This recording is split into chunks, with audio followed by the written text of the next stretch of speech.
5, 4, 3, 2, 1, 0.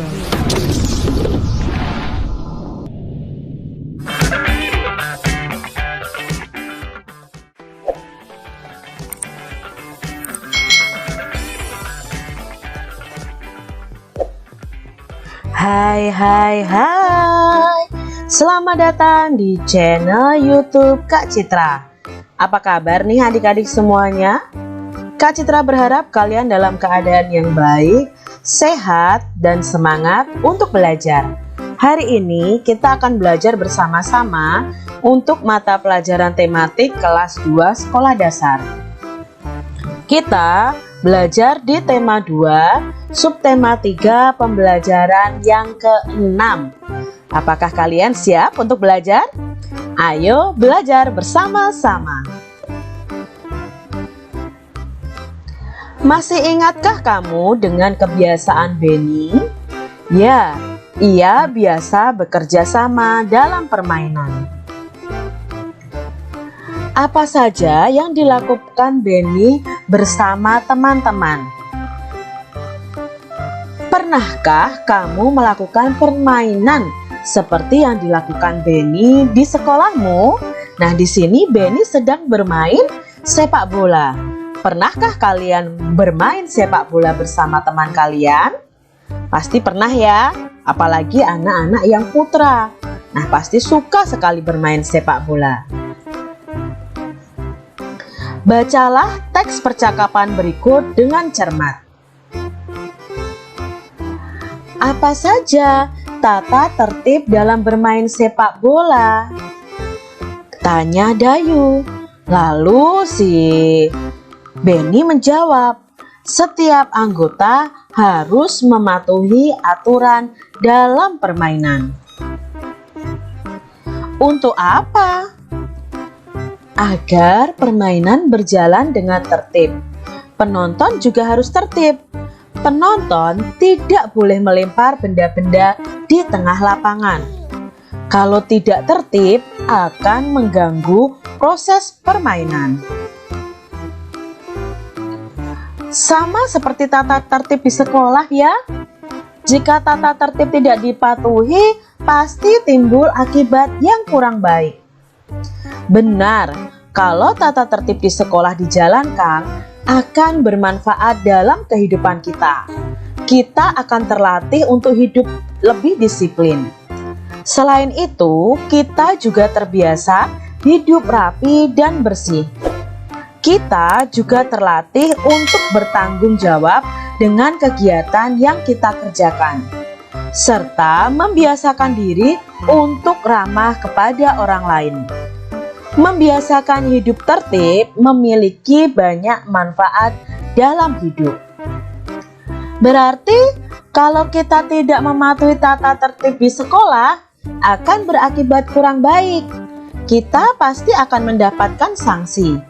Kalau pertama kali melanggar, akan mendapatkan peringatan dahulu. Namun kalau sudah lebih dari sekali, akan langsung mendapatkan hukuman. Jika pelanggarannya terlalu parah, orang tua kita akan dipanggil. Nah, dari percakapan ini, kita mengetahui bahwa tata tertib itu ada manfaatnya. Apa manfaatnya adik-adik? Membuat hidup kita lebih disiplin, membuat kita berlatih bertanggung jawab dengan setiap kebiasaan atau pekerjaan kita, membuat hidup kita menjadi teratur. Nah, sedangkan kalau kita melanggar tata tertib, itu juga berakibat yang kurang baik. Contohnya, kita akan mendapatkan sanksi, hidup kita akan kacau. Nah, makanya adik-adik, jika ada tata tertib, mari kita patuhi bersama-sama. Apa yang kamu ketahui tentang sepak bola? Coba ceritakan apa yang kamu ketahui tentang sepak bola adik-adik. Kemudian bacalah teks berikut. Yuk kita baca. Sepak bola. Benny gemar bermain sepak bola. Satu tim sepak bola terdiri atas 11 orang pemain inti dan beberapa pemain cadangan. Sepak bola bertujuan untuk mencetak gol sebanyak-banyaknya dengan menendang bola ke gawang lawan. Jadi pemain sepak bola itu ada 11 pemain inti dan beberapa pemain cadangan adik-adik. Nah, tujuannya bermain sepak bola ini adalah dengan mencetak gol sebanyak-banyaknya di gawang lawan. Sepak bola dimainkan di lapangan rumput yang berbentuk persegi panjang. Hanya penjaga gawang saja yang berhak menyentuh bola dengan tangan di dalam daerah gawangnya. 10 pemain lainnya diizinkan menggunakan seluruh tubuhnya selain tangan. Nah, di sini ada penjaga gawang yang boleh menyentuh bola. Kalau 10 pemainnya tidak boleh menyentuh bola dengan tangannya, hanya menggunakan kakinya untuk menendang adik-adik. Kecuali nanti kalau ada lemparan masuk, nah itu boleh melempar dengan tangan. Ketika bermain di dalam lapangannya harus menggunakan kaki untuk 10 pemain. Tim yang mencetak gol paling banyak pada akhir pertandingan adalah pemenangnya. Jika hingga waktu berakhir skornya masih imbang, dapat dilakukan undian, perpanjangan waktu, atau adu penalti. Wasit menggunakan peluit untuk memulai permainan, pelanggaran, dan akhir permainan. Nah, di sini kalau sampai akhir pertandingan skornya masih imbang, bisa diundi atau diberi perpanjangan waktu sampai salah satu timnya itu mencetak gol dan adu penalti. Di sini yang mengatur jalannya permainan sepak bola adalah wasit. Nah, wasit ini mempunyai peluit dan nanti ada kartu. Nah, kartu ini untuk memperingatkan pelanggaran saat bermain sepak bola.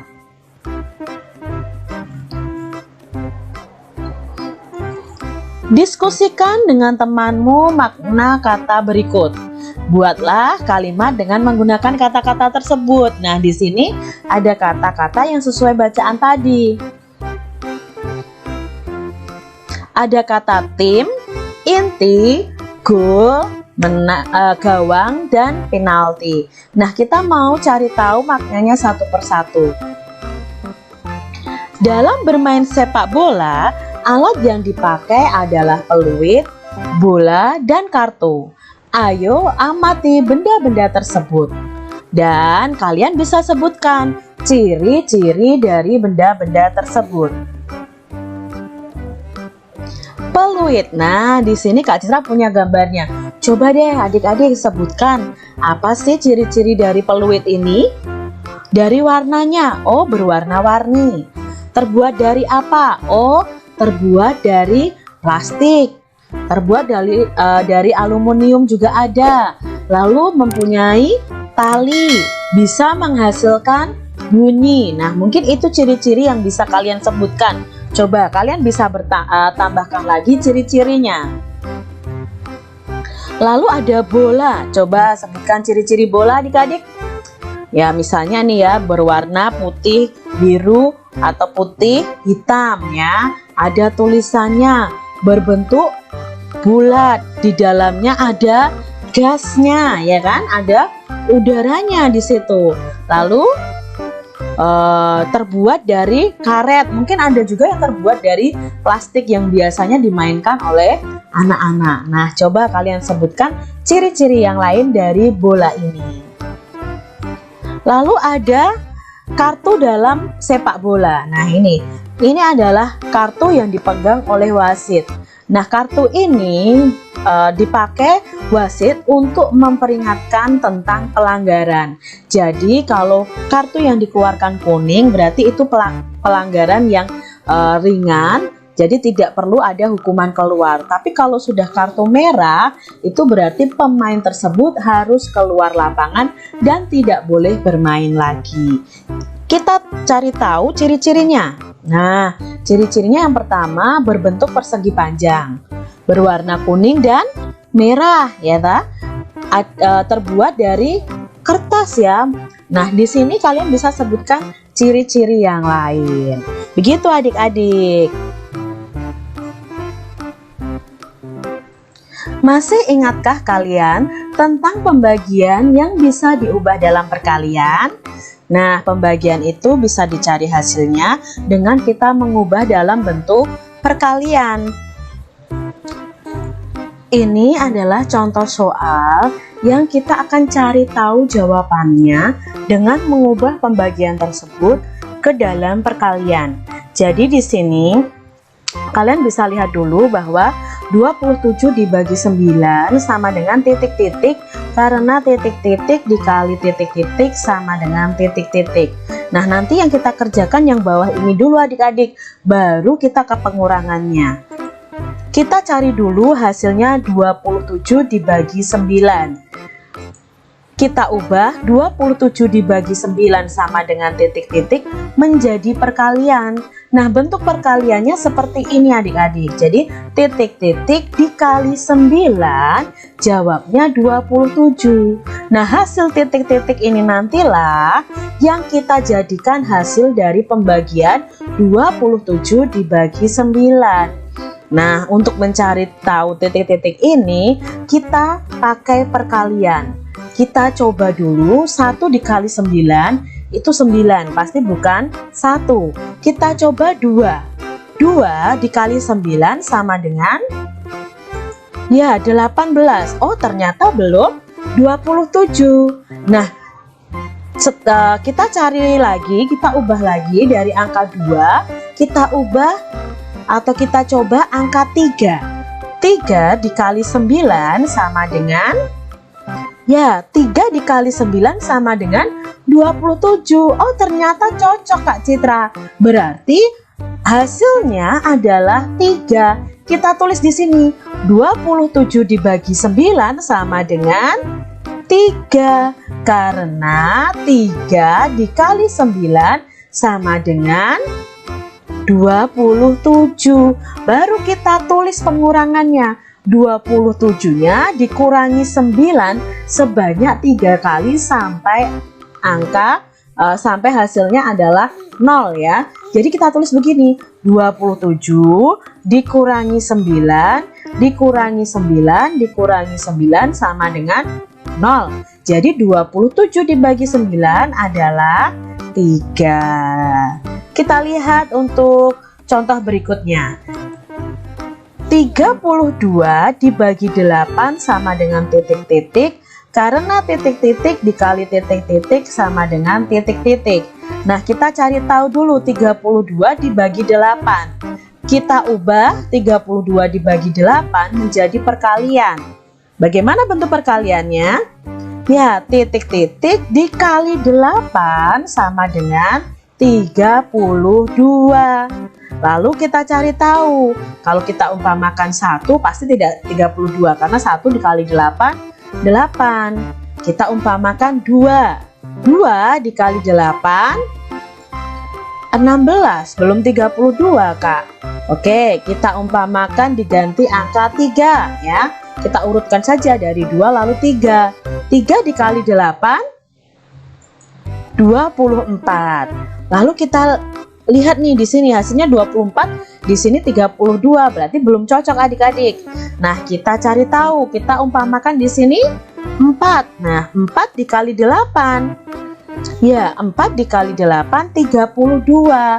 Maka hasilnya adalah 4. 32 dibagi 8 sama dengan 4, karena 4 dikali 8 sama dengan 32.